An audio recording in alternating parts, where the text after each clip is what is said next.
Hey YouTube, today we're back in the basement and we're working on the 2010 Streetmate R. We got thrown out of the den because the girls were watching TV, and I guess we got to get this thing out of the basement eventually, so we're working on it again today. Today we're going to be installing a battery tender hardwire kit so that you can have the battery tender running all the time without having to keep hooking up the alligator clamps. So, as you know, with battery tenders, you have an option to go right directly to the batteries. And in this case, we're going to be going with the battery tender, where it actually hardwires into the onto the battery, and then you have this little connection that's going to go right here on the battery tender. So to begin, you got to undo your seat. You turn the little key here, pop the seat, pull it back, pull it forward. And I want to make sure it's out of the way so that we don't have any issues with the tank being broken. It is only plastic. You get under the seat, you're going to see the battery. We have a positive terminal and we have a negative terminal. Okay, these are going to get wired directly into this. This is a gel pack battery, and it's 12 volts. So the battery tender can run with 12 volts or 6 volts. Alright, so what we're going to do is we're going to mount this, and we're going to find a convenient location to be able to hook up the power cord.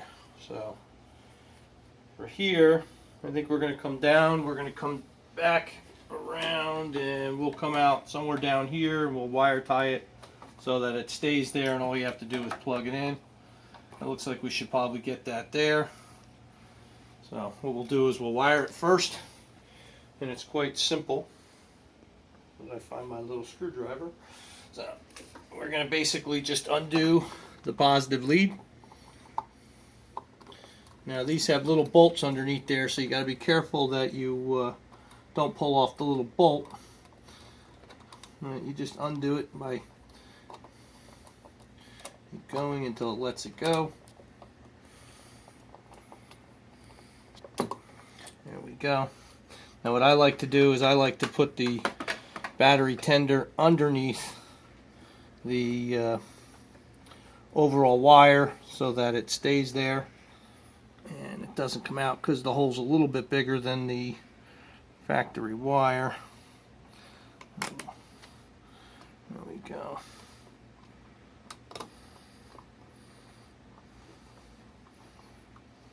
Now you don't want, obviously, your power wire to get caught to anything on the side. So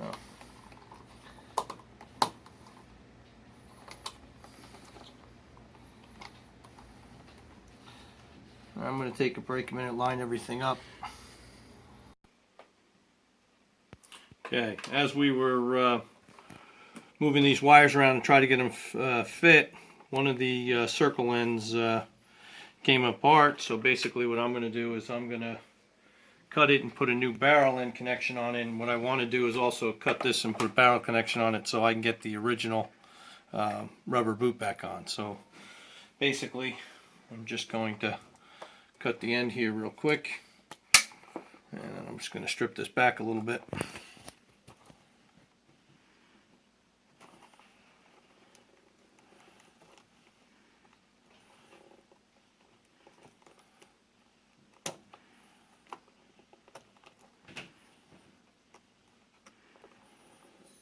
What I'm going to do is just throw one of these ends on it.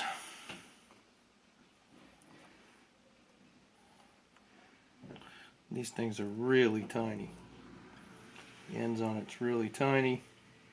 What I'm going to do is just push it in, get it all the way up to where I need it to be, covering all the way back down to the wire there. And as I go there, I'm just going to tip a little bit of that top off, just to give it a little bit.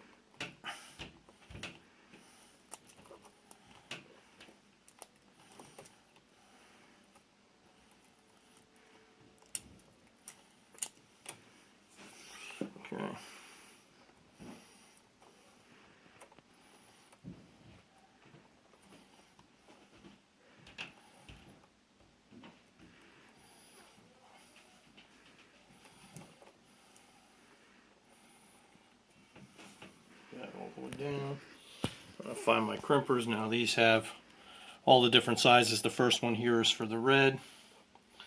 So I'm just going to stick it in there.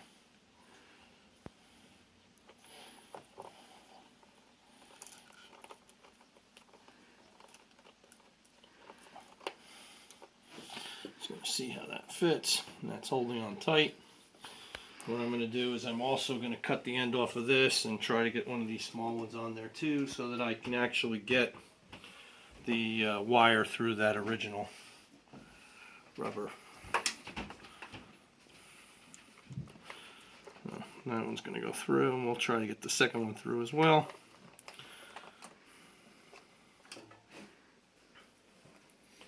So I'm going to just cut this, and I'm going to put that wire through there, and then we'll figure it out. So I'm going to take a break while I finish doing this, and I'll turn the video back on when I'm done with this section. Okay, so now I've got those two wire clamps on there. Basically what I'm going to do now is just tie this back down. You got to get on that little bolt behind there. There's a little bolt underneath there. Oops. And this doesn't have a battery hold down, so I'm kind of just trying to tilt it back a little bit so I can just get it to go in. Now it's caught.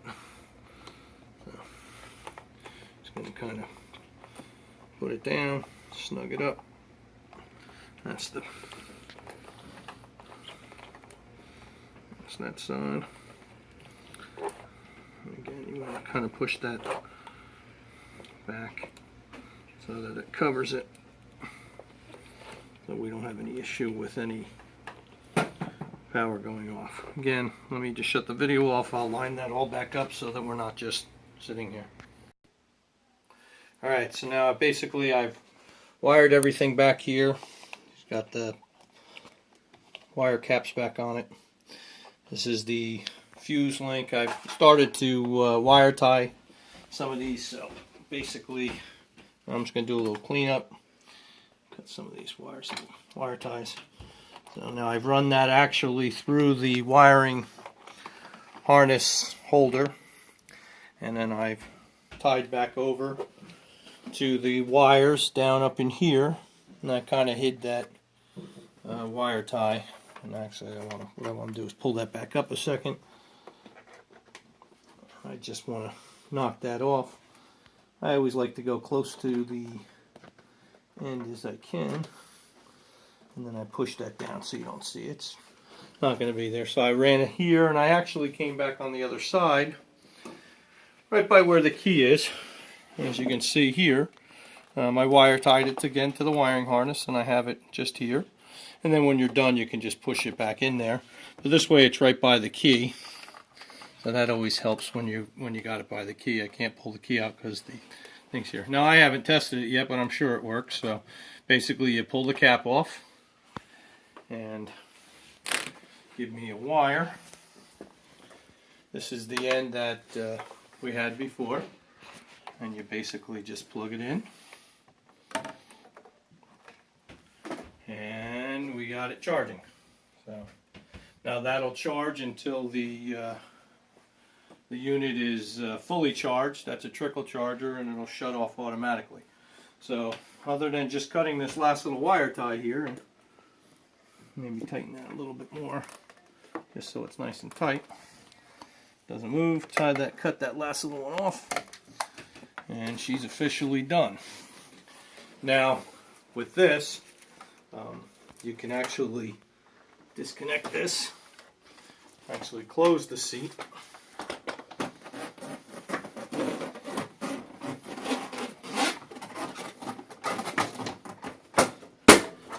take it down,